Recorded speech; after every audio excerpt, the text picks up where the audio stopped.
Então vamos lá. Chico Xavier foi psicografar um romance que aconteceu em 1730, mais ou menos.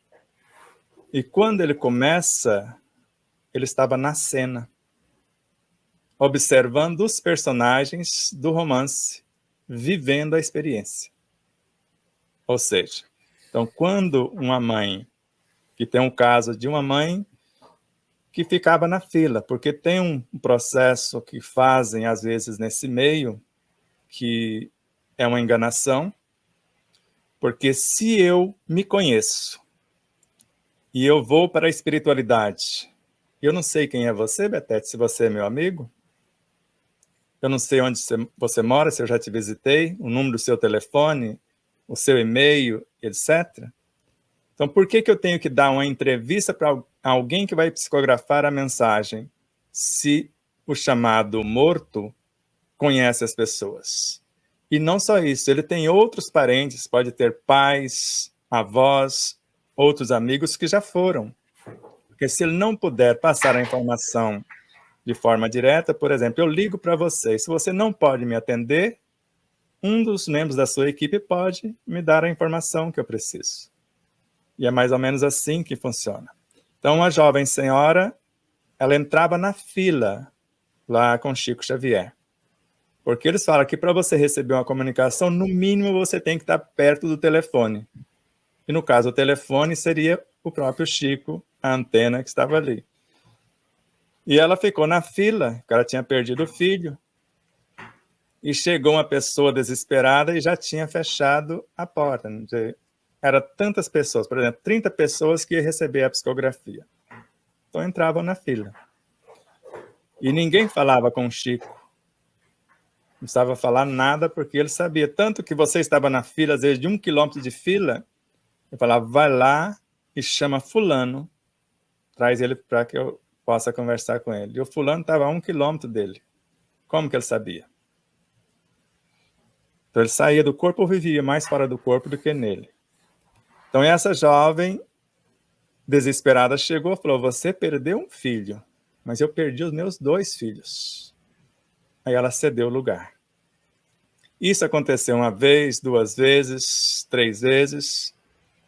Por fim, ela já estava mais organizando a fila do que esperando alguma coisa. E um dia o Chico chama pelo nome. E veio uma carta de 40 páginas para ela. Falou, mamãe, eu não podia ainda, não tinha condição de lhe transmitir a mensagem. Mas pelo seu gesto de amor, de desprendimento, de solidariedade, os espíritos superiores que coordenam o processo em nome do Cristo, em nome de Deus, permitiram que eu falasse. Eles me ampararam, me deram as condições para que eu me equilibrasse emocionalmente, para te transmitir. Agora, você já sabe que eu estou bem, deixe eu continuar a minha trajetória. Quando eu julgar necessário, eu trago as informações. O ideal seria o telefone tocar de lá para cá. Mas dependendo do desespero da pessoa, da situação, como um caso que aconteceu, um jovem empresário, materialista, a sua esposa espiritualista, a única filha desencarna. Aí ele quase que enlouquece, porque para ele morreu, acabou. Então jamais terei contato com a minha filha. E ela disse a ele, vamos ao Chico Xavier? Falou, eu posso até te levar, mas eu não acredito em nada disso. Não tem problema, se você não acredita, então me leve até ele.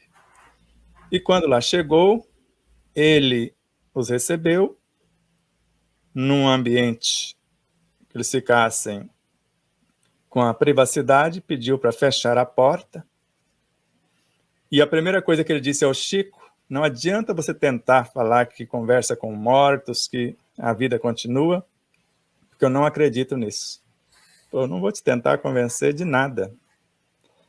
E começou a conversar com eles, tentando consolá-los, e de repente alguém bate à porta.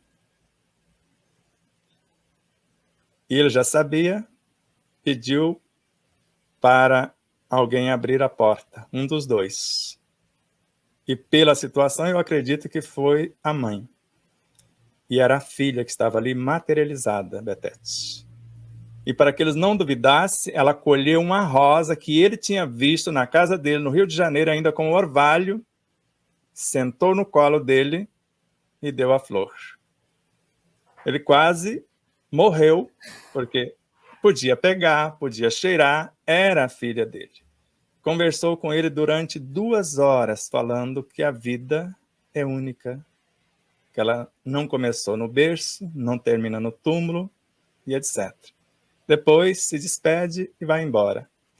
Aí ele olha para o Chico e fala: agora ficou pior, Chico. Porque agora eu sei que ela está viva e não posso ficar chamando a ela a hora que eu quero.